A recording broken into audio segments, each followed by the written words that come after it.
So it's 3 in the morning, and your mind just won't stop.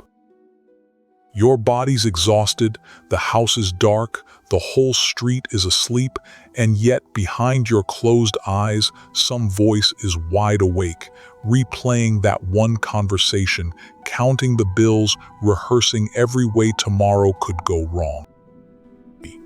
You know this hour, don't you? And you've tried everything to get out of it, counting your breaths, playing a little white noise, putting the phone down, and then 10 minutes later, picking it right back up. And the harder you chase sleep, the further it backs away, almost as if the wanting itself were holding the door shut. Now here's the thing, almost nobody tells you. For more than 1,000 years, there have been people who got out of bed at that exact hour on purpose. Dervishes in cold stone rooms, rising in the last dark hour before dawn, as if someone had called them by name. They didn't dread 3 in the morning, they kept an appointment with it. And by the end of this, you'll know what they knew about this hour, and why they treasured the very thing that scares you. And you'll see something stranger too. That racing mind of yours. It isn't broken. It isn't even misbehaving. It's doing perfectly, tirelessly, the one thing a human heart never stops doing. And once you can name it, the whole night starts to change. See, we treat sleeplessness like an enemy at the gate. We fight it the way we fight everything else, with effort. Try harder, breathe slower, force the wind. But sleep is the one door in this life that won't open if you push on it. Push, and it just locks. And anyone who has ever lain there ordering themselves to relax knows exactly how well that goes. And here's the part we get backwards. Your mind isn't louder at 3 in the morning. It's that the world is finally quiet enough for you to hear it. All day the noise covers it up. Meetings, screens, errands, everyone else's voices stacked on top of your own. Then the last light goes off, the last sound dies away, and there's nothing left standing between you and yourself. What you've been calling the night's cruelty might really be the day's first honesty. So stay with me, because before this is over, I'm going to hand you the old cure. Something you can do tonight lying exactly where you are. No getting up, no screen, nothing to master. It's older than the word insomnia. But it'll only make sense once you've met the dervish. So picture him. An old man in a patched wool cloak at the edge of a sleeping town in that last cold hour before dawn. Every window on the street is dark, except one, where a small lamp is burning. He rises from his mat slowly, the way old men rise. He pours water over his hands and his face, and then he sits down on the bare floor in the near dark on purpose, and he is glad. Nobody is making him do this. There's no audience, no reward that anyone can see. This is the night vigil, the Prophet's own practice in the last dark of the night, kept alive for centuries on the Sufi path. And one of the men who lived it and explained it better than almost anyone was a teacher named Al-Ghazali.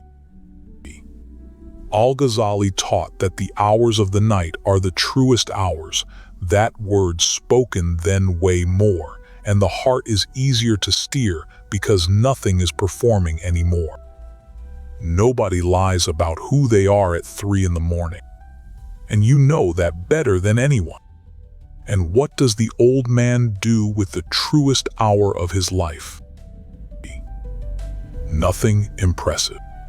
He just sits in the lamplight with a string of worn beads, breathing slowly, letting one quiet word rise and fall with each breath while the town sleeps around it. That's it. That's the entire vigil. Because look at the two of you. You lying there staring at the ceiling, him sitting calmly on his floor. Same darkness, same hour, both of you wide awake, both alone with a heart that just won't go quiet. The difference between you was never the being awake. The difference is what the being awake is doing, and to see it, you need one secret about the heart. So here is what your mind is doing at 3 in the morning. It isn't malfunctioning. It's remembering. A heart never stops remembering, not for one waking minute. The only question ever is what it remembers.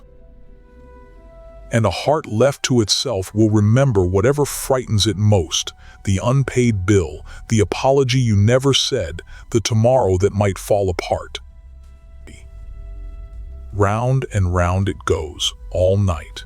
Not because your heart is cruel, but because it keeps circling the thing it can't put down, the way your tongue keeps returning to a broken tooth. Worry, Al-Ghazali would tell you, is remembrance pointed at the wrong thing. And that's exactly why there's this verse Al-Ghazali kept coming back to. It's right there in the Qur'an, and it's a single sentence. Truly, in the remembrance of God do hearts find rest. Not in solving every problem, not in silencing every thought. In remembrance, as if rest was never about making the heart go quiet, because hearts don't go quiet, but about giving it something whole to circle instead of something broken. So there it is, the thing your mind has been doing all along, the thing it'll be doing again tonight. It never needed switching off. It just needed turning around. That same current that drags you in circles at night is the exact current the dervish rides home. And now you know why he rises. That's the appointment. The dervish gets up in the world's quietest hour because remembrance sinks deepest when nothing else is speaking. The very same reason your worries sink deepest then too. He isn't fighting the night. He's answering it. The hour you spend rehearsing your fears, he spends laying his down one breath at a time. Same darkness, same wakefulness, one heart circling what it dreads, the other circling home. And the Qur'an even gives that homecoming a name. It speaks of the soul at peace, the soul that hears at the end of all its restlessness. The gentlest sentence in the book, O soul at rest, return to your Lord. Return. Not achieve. Not conquer. Not finally get everything right. Just return, the word you'd use for coming home. So here is the old cure. Tonight or right now. If you're listening to this in the dark, when that voice starts up, don't fight it and don't follow it either. Just stay exactly where you are. Don't check the time. The clock is only arithmetic for dread. Let your body grow heavy on the bed. Take one slow breath in. And on the breath out, lay down a single phrase of remembrance the way the dervishes did.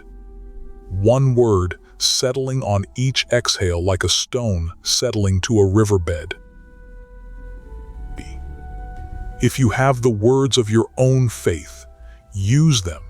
They were made for this hour. And if you don't, begin with the nearest true thing you can say in the dark. Even 2 words. Thank you. Breathe in, and on the way out, the word. Then again, and again, And when your mind bolts, and it will straight toward the bill, the conversation, the morning, you don't wrestle it and you don't scold it either. You just come back to the word, the way the old man's beads come back around to the same worn knot. That's the whole practice. It's not about staying, it's about returning. And every return is worth more than an hour of forcing. Give it 7 slow breaths before you decide anything. And if sleep takes you in the middle of one, let it. That isn't failing the practice. That's the practice working. Because this was the cure all along. Not winning some war against your own thoughts. There was never a war there to win. Rest was never waiting for you on the far side of a silent mind. Rest is what the heart does, the moment it stops circling what it fears and starts circling what it loves. Hearts don't find rest by going empty. Hearts rest by remembering. So the next time it's 3 in the morning and that voice begins, remember the old man on his floor in the dark, awake in the same hour and unafraid of it. The night was never hunting you. It's the quietest room in the world, and inside it, your heart finally has your full attention. It's been asking you the same question all along, night after night. Will you spend this hour with what frightens you, or with what holds you? So breathe out. Say the word. Return. In the remembrance of God, hearts find rest. Even yours. Especially yours. Tonight.